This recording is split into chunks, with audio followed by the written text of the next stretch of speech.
Okay, today we are breaking the sin connection. And I think you'll find it's not near as difficult as you may have thought. No need for confession, no need for extra tithes. Fred's getting excited about that.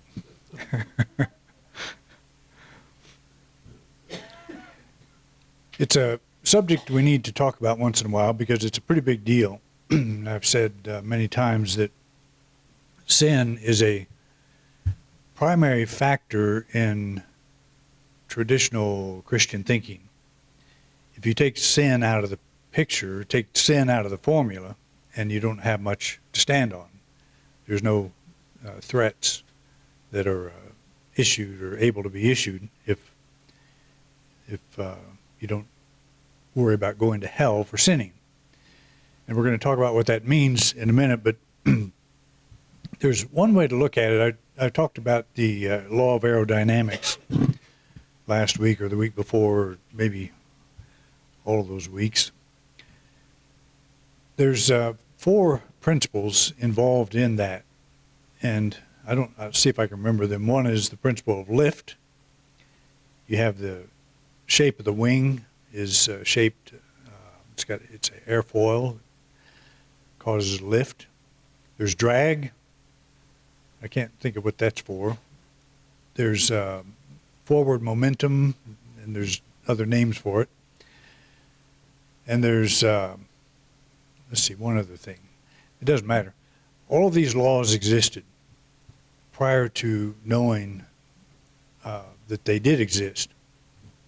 And a way to think of sin is if you break one of these laws. Good to see you back, Kenny Ruth. She was here an hour before all of you guys were. That happened to me one year. I showed up for church and nobody's there. I thought everybody hates me now or something. I don't know what's going on. But anyway, these laws already existed. They've existed forever. Before the Wright brothers came along, before anybody came along that even considered the idea of flight. And one way we know this is true is you see birds flying. A bird embodies naturally all the laws of aerodynamics. And that's how it flies. It's a natural thing. And as I think about this, Jesus' teachings are the way. And when you think of that in terms of Chinese Taoism, they call that the way. And what is that? It's the natural flow of the universe. And so when you're talking about prosperity, you're talking about anything, you see something in nature that is the embodiment of that. And in this case, it's a bird. And that bird tells us that if flight can occur, if a bird can do that, then it must be based on laws that we can learn and duplicate or emulate or cooperate with. So the 4 principles that are involved in aerodynamics, if you break one of those laws, like the law of lift, for example, say you lose your wings off your airplane, it's going to be, that's a sin. You're going to have a problem as the result. But are you punished by the law of aerodynamics? Or are you punished by the sin? Are you punished for the sin? For making the error? In other words, is anybody mad at you because you lost your wings? Is there going to be eternal punishment as the result of you losing your wings? Does anything in the universe change other than you had an accident? You had made a mistake. So if the law of aerodynamics said, you must be a real idiot and you don't deserve to fly, you couldn't go back to the drawing board and figure out what you did wrong.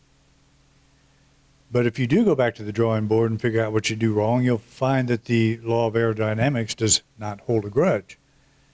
There's nothing that you did to it.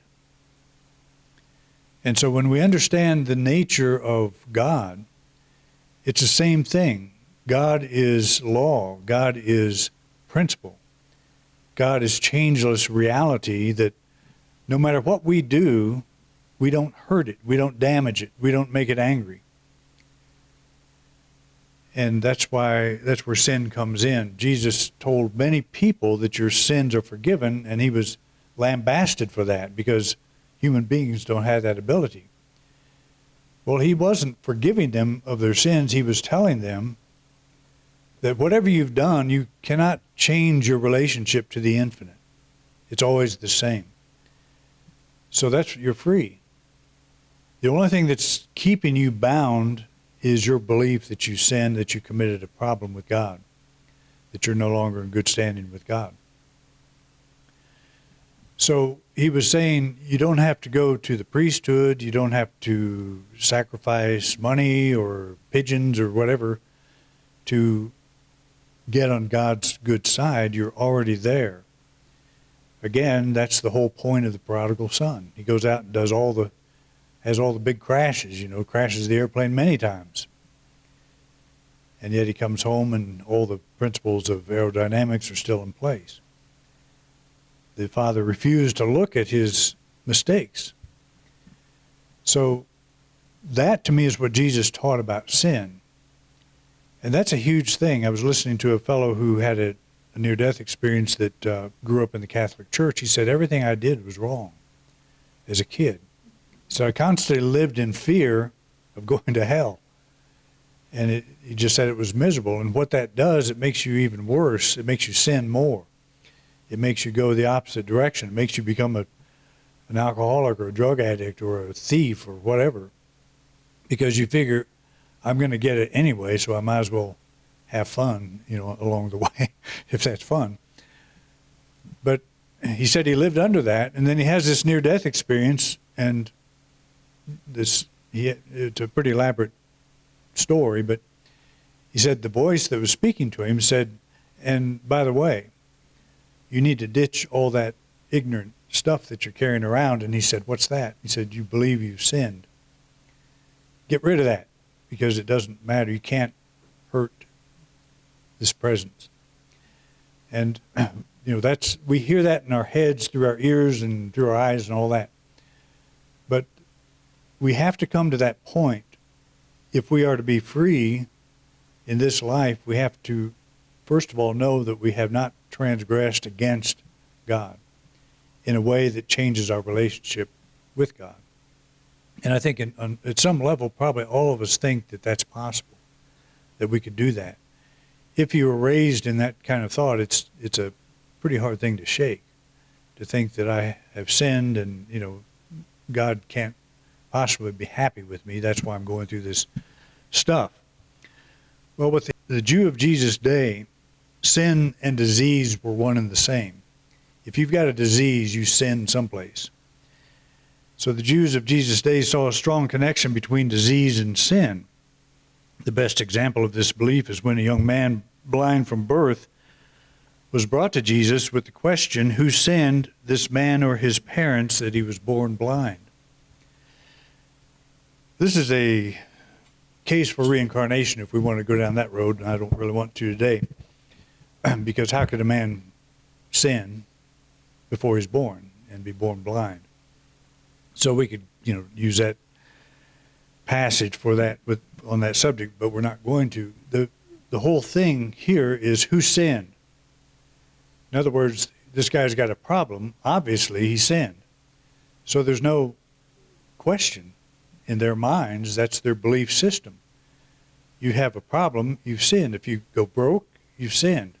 Read the book of Job sometime, and how all his, quote, friends trying to help him, along the way, tell him how bad he must have been to have all this nasty stuff come on. And it's that mindset that if you do something, you get a negative. If you do something, you think negatively, you do something negative, you get that kind of response, and it's a divinely connected chain. It's a way of thought. So you graduate and you get into the new thought movement, and where thoughts are things, and we move from sin and punishment to negative thinking. It's the same system. I thought negatively and I get negative response. And it's a punishment. It's a different kind of punishment, though. It's more like the airplane thing. I sinned. I broke one of the laws of aerodynamics and I crashed. But you're not being punished by your negative thinking. You might be punished by your negative thinking while you're doing it. And that is, when you get into a dark place in your mind, who wants to be there? That's punishment in itself. And it's not easy to get yourself out of that maybe, but you're not being punished by anything but yourself. And when we really grasp that idea, then the ball is always in our court. There's always something we can do about it. And it may be that we don't want to do anything about it. We don't know exactly what to do, or we know what to do, but it's so bad, it's so scary, we don't want to do it. So we look for other ways around it. I've done that many times in my life. I will know what needs to be done, but I don't really want to do that. I'll pray for something else, to come along. And it's just, I guess when you own up to whatever it is you need to do and you do it, it usually feels better. Usually frees you from that fear, from that sense of whatever it is. And I think that's one of the values of going back and trying to make amends with people that you've offended. There's a lot of power in that. But sometimes those people are dead. You can't go back and talk to them. But there's ways of letting them go, ways of rethinking things. So we noticed that the disciples, or the people asking, didn't inquire about his belief regarding the connection of the boy's condition of sin. They made the assumption, and they wanted Jesus to name the guilty party. And that's what we're after most of the time.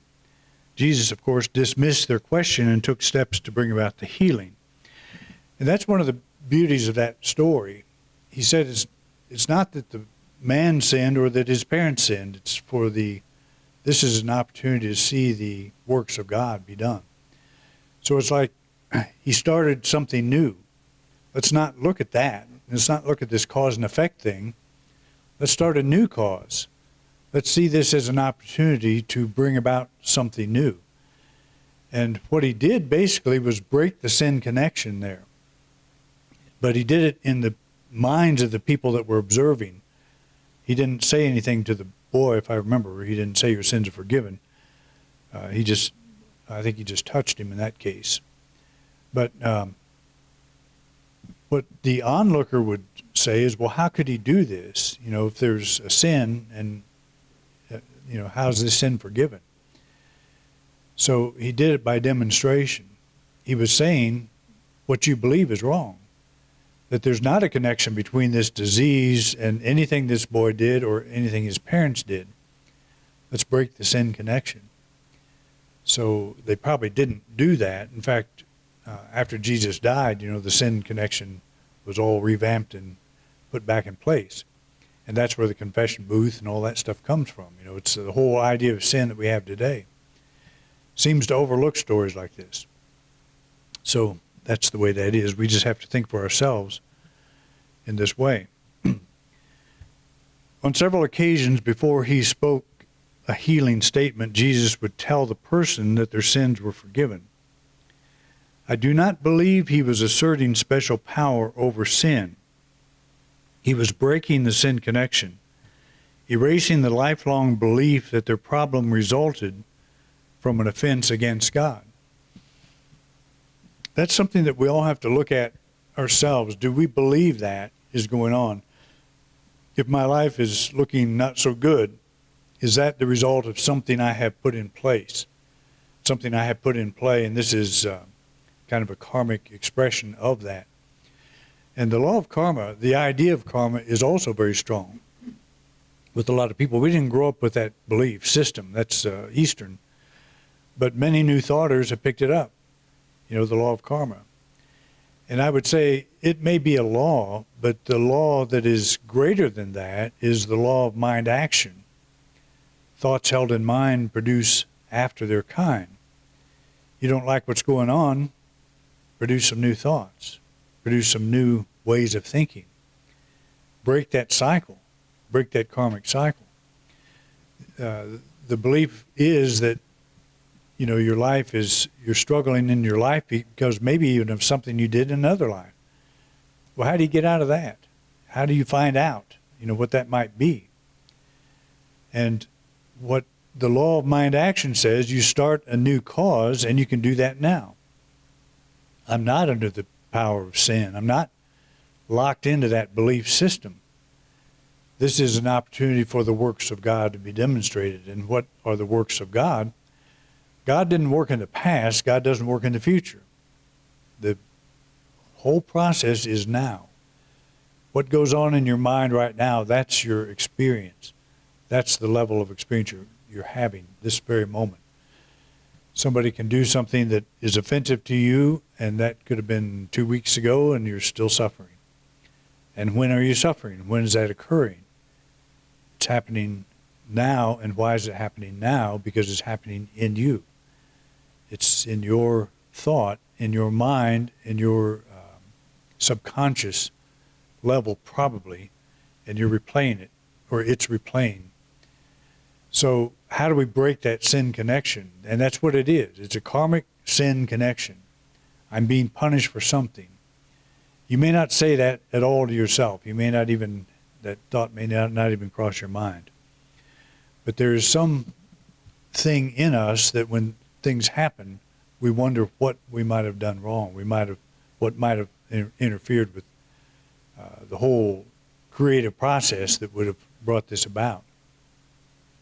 See, I think a lot of Jesus' ministry, I think he was a mystic, but I think he understood that most people were not going to get that side of it. They were not going to go into their inner room and shut the door and have this mystical awakening. I think he taught them how to take your life as it is and begin to change your thinking. Begin to change the way you think about it. Break the sin connection. That's a big belief. You got problems in your life, you did something wrong, that means you're being punished for that. So he's saying, no, that's not true. You're not. He was telling the average person, the average peasant that was living hand to mouth on a daily basis, not knowing maybe how they'd get through each day. And he was saying to them, there is a way. You're not thinking about this way I'm talking about here. It's different from anything you probably ever heard, because first of all, the priesthood doesn't want to break the sin connection. They want to keep that in play. They want to keep the alms coming in. They want to keep the sacrifices being purchased. They want to keep the business running. And sin is religion is a business, and it runs on sin. I don't know if anybody's ever told you that before, but it's true. Again, you take sin out, you got nothing. You got no reason to convict anybody. Okay. Sin is against the system. Let's talk about that. I pointed out that much of what we consider sin, our legal system would call a process crime. A crime not against a person, but against the legal system itself. So, I've talked about this before, and I want to say it again because it's a very important point. If you murder somebody and you are in court, you're sitting on the stand, and they're examining you, and let's just say you trespass. let's not go to murder. But you do something wrong, you're in court, and they're asking you questions, and you lie about it. So that is a crime against the court. It's not against that person, whatever you did the crime against. It's against the legal system. That's called a process crime. So when you think about sin, the religious professionals have said there are things you can do that will offend God. So where does this list of offenses come from? It's a process crime. It's not a belief that's held by all religions. And not all religions name the same sins as process crimes. But you're not sinning against God. Again, you can't sin against the law of aerodynamics. You can crash, but you're not hurting the system. You're not hurting the reality. So when a person says, I've sinned, the thought is you have offended God somehow. You made God angry, and you're going to pay the price for that. But really what they're saying is you've sinned against the system. How we define sin, how we define God. And we define God as an old man that can get angry at you if you do something wrong. So when you think about it, anything you do wrong, according to religious beliefs, is a process crime. It's a breach against the system, not against God himself. You cannot offend God. You cannot do anything to change your relationship with God. And I think that's what Jesus is trying to say. He says the rain and the sun fall and shine on the just and the unjust. What's that mean? It means it doesn't change. That no matter what you do, the sun still shines when you need it, and the rain still comes when you need it. That won't be withheld from you because that's part of the cosmic process. But what you can do is, your crops dry up because of a drought, you can say, I must have done something wrong. You can be hooked into that kind of thinking. And that keeps the priesthood going. I'm going to sacrifice my firstborn calf, next week to get this drought lifted. I'll do something, to get back in God's favor because I did something wrong. Okay, none of the so-called 7 deadly sins. You ever heard of those? Pride, greed, lust, envy, gluttony, wrath, and sloth are actually illegal. You think about that? Fred, you're okay. They're considered sins against God, but they're really only sins against the religious system. Jesus made clear in his prodigal son parable that the Father does not take into account the sins of his son. And I've talked about this before, and I said I probably committed at least 3 of those on the way to church. It's just, we do that all the time. If gluttony was a sin, if you could make God angry by overeating, a lot of us would be in trouble. I've overeaten many times. I'm not overweight, but I have overeaten many times to the point where I would get sick. And that is a sin. It's a personal crime where you hurt yourself by doing that, but it doesn't hurt. God could care less what you do. The idea of pride. Have any of you ever been proud of a grandchild? Have you been proud of something you accomplished? We've all experienced pride. Why would that be a sin? Greed. I'm not going to ask for a show of hands, but I have actually been greedy before. Maybe at a dinner table when my mother would fry a bunch of chicken and I would always try to get the breast. My older brother would, usually. Lust. That comes in many forms. You can be at a stop sign and you see a beautiful new car pull up beside you and say, boy, I'd like to have that. That's a form of lust. I mean, where would you draw the line on thinking you would like something somebody else has? Envy, same thing. Gluttony, talked about that. Wrath. I doubt if any of you have ever gotten angry. You have? Uh-oh. Sloth. Have you ever felt like doing nothing? I feel like that almost every day. But, these things are silly when you think about it. Somebody came up with this whole thing. These are all the deadly sins. And again, they're not illegal. We can all do them and get away with it. We won't be put in jail. But we can't offend God. And a guy like Jesus comes along and says, that is silly. It's absolutely nonsense. There's nothing you can do to offend God. The idea of working on the Sabbath. They actually had figured out how many steps you could take on a Saturday, a Sabbath, where it would still be legal. Because if you went one step over however many that was, that you'd be working on the Sabbath. And Jesus comes along and said, that is so ridiculous. I can't even believe you people believe that. Well, he didn't say that exactly. That's not like in Mark 17:32. He said, if you had a son or you had a sheep or you had an oxen that would fall into a well on the Sabbath, who wouldn't go save it? Who wouldn't go pull it out? You know, that'd be a big job, especially if it's an ox, pulling an ox out of a well. But he's just saying how ridiculous these things are. He's not saying I have power to forgive sins.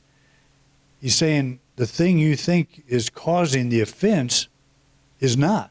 There's nothing that you're doing that you could do to make God think any differently about you.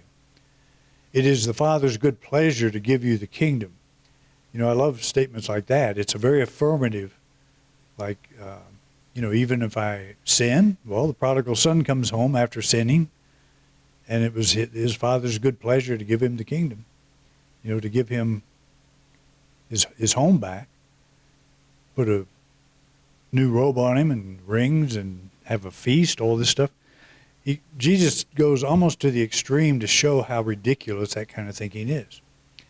And so the point of all this is for us to be aware. Do we have any remnants of that type of thinking? Are we still carrying that? Are we looking at our life and say, this thing is happening and wonder what's going on behind the scenes or in my own consciousness? And we do make a link between how we think and how we experience life. But it's very important for us to take the divine out of it in terms of, I can think negatively, and that is my bad experience, that thinking negatively. I take myself down into a valley. Jesus was a spiritual educator. His conscious connection with God gave him direct insight into what was true of God. When he said, for example, that you're judged by how you judge, he was saying that if you believe you sinned against God, then the first malady that pops up will prove you correct. So if you have that belief, something pops up in your life, you're going to say, see, I told me so. That's the result of my belief. That's the result of something I've done to bring this about. But we all kind of need to look at that word karma and what that means, how we didn't grow up with it, but we still embrace it. That you get what you pay for, basically. And you're getting what you did. You're getting the result of something you did. And to just break that and say, that's not what's going on. And this situation that I'm faced with, it's an opportunity to show the works of God. Let's get a new cause going. Let's get something at a higher level injected into this experience. Okay. So to break the chain, if you live as if your sins are forgiven, or better still, not even acknowledged by God, then you will relieve yourself of the associated anxiety. And it'll depend kind of on your background, whether this is easy or not. But it's something worth looking at when something occurs in your life that you're not quite sure why it happens and what you might have done, what parts you might have played. Because again, what I discovered when I got into Unity is the thinking is a pretty big deal. And it's like a magnet. It's treated like a magnet. However we think, we're going to get that kind of experience. Well, most of us aren't strong enough to change our thinking all of a sudden, to change it immediately. So we're going to think, okay, well, I'm not there yet, so that's why this happened. So let's even get rid of that. Let's even wipe that, from our mind, that there is that kind of thing, that I'm getting what somehow I deserve. Because it doesn't matter how you say it, if you're a fundamental Christian or a New Thought Christian or whatever you are, if you have this chain of sin idea in your mind still, to begin to break that, to begin to acknowledge it, and to know that that's not what's going on. There's something bigger. It's good for each of us to see if we have some kind of sin connection going on, Do we associate negative conditions with negative thoughts or other shortcomings on our part? If so, let's make sure that we get God out of that formula. And again, one of the values of near-death research, hearing people talk, is I really like to hear when an atheist has a near-death experience, because they do not expect anything to happen. And so they find themselves in this light, in this, with this being of light. The woman from Boulder she was an atheist and a scientist, got hit by a car on her bicycle and ended up in a happy place, and she said to the being that she was talking to that, I don't believe you guys are here, I don't believe this is happening. It shouldn't be happening because I never even thought about you guys. And by you guys, it was like whatever experience she was having. But that story happens over and over again. People who have absolutely no belief in any kind of an afterlife or no God or spirit or anything, they find themselves in a loving presence they can't even begin to describe.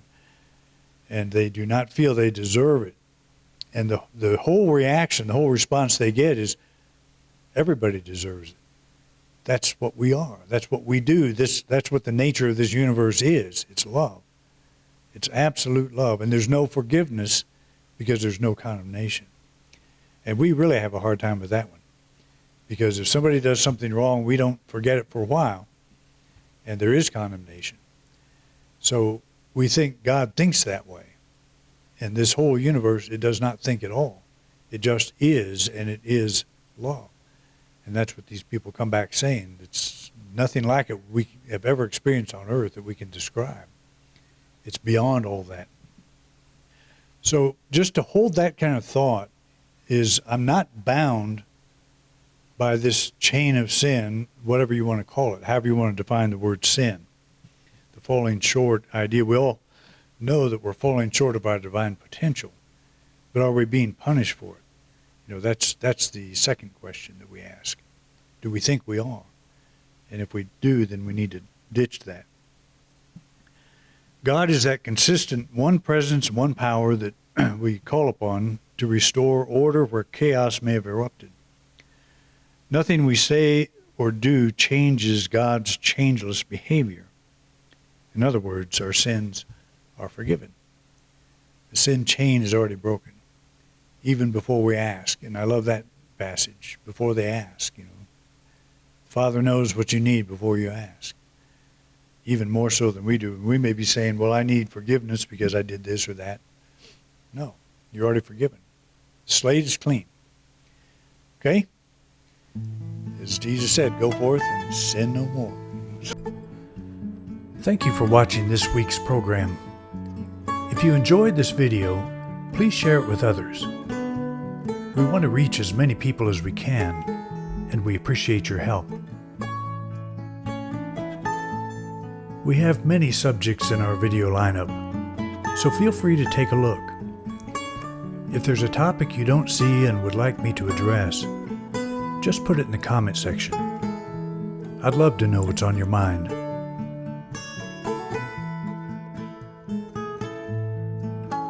Thanks again for your interest in Independent Unity, and have a wonderful week.